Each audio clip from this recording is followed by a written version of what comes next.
So one of the main things people are saying right now is to save for Yuta, and they obviously are right about that. Yuta is absolutely amazing. One thing I'll tell you though is that there are a few really good characters coming up shortly after. I believe Megumi is coming up, the next Gojo is coming up, so there's some really good characters coming up after Yuta to consider as well.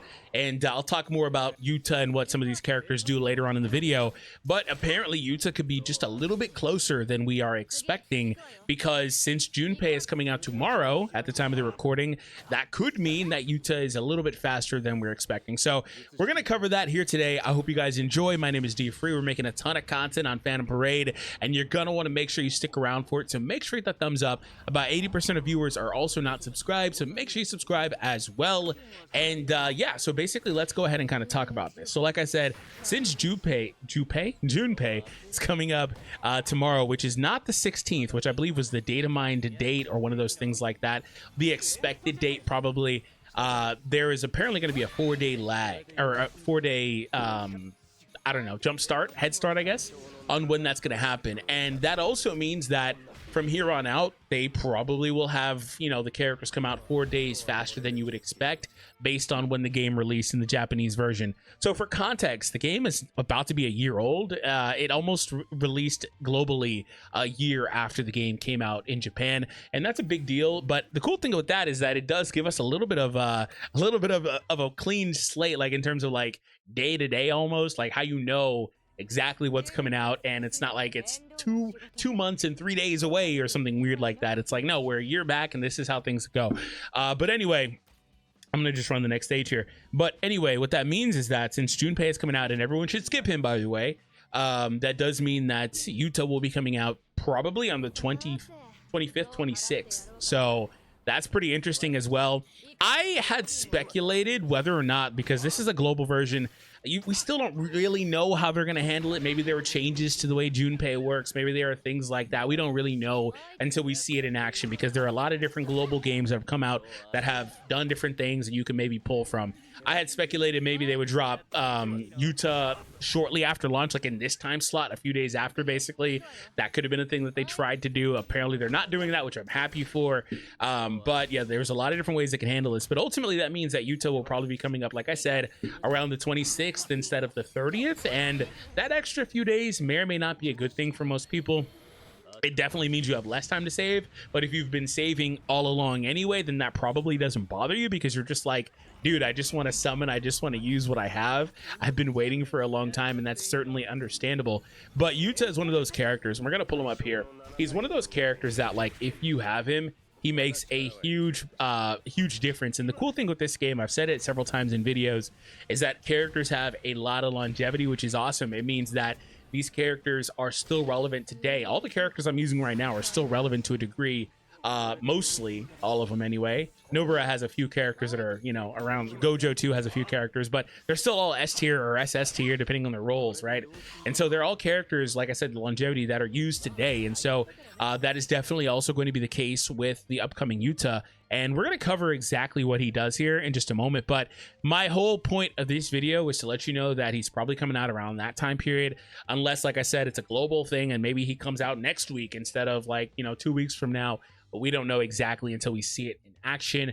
In fact, it would be kind of weird if they did that, because that would tell me that they may be having plans of trying to make this game catch up to the Japanese version by making the releases happen twice as fast, which would be pretty bad for a while, but eventually you'd come out of that being a bad thing. But the good news is we know which characters to pull for, which ones not to, because we have that intuition of being able to, intuition is not the right word, but that foresight of being able to see what released previously. All right, so let's shift over to my PC here. And here's a look at Yuta, which, by the way, I wanted to also show you the other characters that will be coming up shortly after him. So the game released on the like around the 20th of November. He came out on December 15th, and then December 28th, we got this Megumi, who is actually super duper good. And then on the 29th of January, we got Gojo here. So about a month later, I think there's probably a character in between that you may or may not want. But long story short, just a few weeks later, you're going to have Megumi on the horizon, who is super duper good. I'm not going to go fully in detail on either of these two characters. Zenrot and I did a video on it, which you can find clickable on the screen in the final 15 seconds. So make sure that before you finish this video, you click off. You need to make it to the end of the video. Before you click off, You're going to see that pop up on the screen, and you can find out more about these characters and what makes them so awesome. But the good news is you do have time before they come out in general. The main one is Megumi here, because he's coming out, like I said, a couple of weeks later. Again, December 15th, December 28th. So he was basically like a Christmas / New Year's type release. So he's coming out shortly right after. So it's more or less like, do you need that type of support there in that slot? All right, so my bad if I'm a little bit out of breath. I had to cover something and I had to run outside and back. Anyway, Yuta. So he's an attacker, one of the main / best DPSs in the game. You'll see that Fushiguro is actually a support character. Again, not really going to cover him a ton there, just a little bit. But primarily, like, you need 2 DPSs and 2 support characters primarily. You could do 3 and 1, whatever it is. But the thing is with Yuta is that he's the next best damage dealer after a Gojo variant. So, like, you kind of want him on the team. All right, so when the Black Flash is performed, he increases his own Black Flash rate for 3 turns. Extra damage here, melee taijutsu damage to the selected enemy. AoE on his skill too. So like the thing with this too is I've noticed with Gojo is that, like, you can either have Gojo play a role where he's like nuking. Like, a lot of times I wind up using Gojo's ultimate on the second phase. But if your team isn't fully built up or constructed the right way, you're probably not going to have Gojo nuke a boss. That's kind of just how I've kind of noticed it. And even if you have a damage dealer like Nobara out there, since she's single target and you probably have other supports out there, and if Gojo happens to be resisted by typing or something like that, long story short, I've noticed that you can run into that 7-turn issue. And by the way, the 7-turn issue does not go away with the Hollow Purple Gojo. He actually is more restricted, by the way. So there's that. But yeah, so like, I think AoE here is huge, actually. So at level 10, it is 135 crit resistance as well. And depending on own Jujutsu and enemies' remaining HP, he can insta-kill. So basically, he's Gojo's best friend, because with him out there, he's able to bypass that issue that I was just talking about, where maybe you're not clearing waves fast enough to have Gojo nuke the boss. So for me, since that winds up being the case, like I said, I kind of just have Gojo nuke the second round and just kind of let Nobara finish the match. Sometimes Gojo is still there, sometimes he's not. Gojo leaving is kind of annoying, because you do count, that does count as losing a character, which sucks. Which, by the way, on Hollow Purple, when he uses the ultimate, he leaves. So Hollow Purple's really good though. It's just kind of funny. And then on the skill 3 here, combined damage to the selected enemy as well, hits 4 times. Just gonna do a crap ton of damage. And then he's got the hardest hitting ultimate basically in the game, aside from a Gojo variant with buffs. Hollow Purple, I think, also has this number of basically 2,000. But yeah, so he's extremely strong, and that's just me covering a couple of skills that he has. He's really strong down here too. The combo ultimate effect increases own and combo allies damage for 2 turns. Deals extra damage or 100% damage to all enemies with the ultimate there. And then at the start of each turn, if an ally's HP is 60% or below and own curse energy is 10 or above, he recovers all allies' HP by 25%.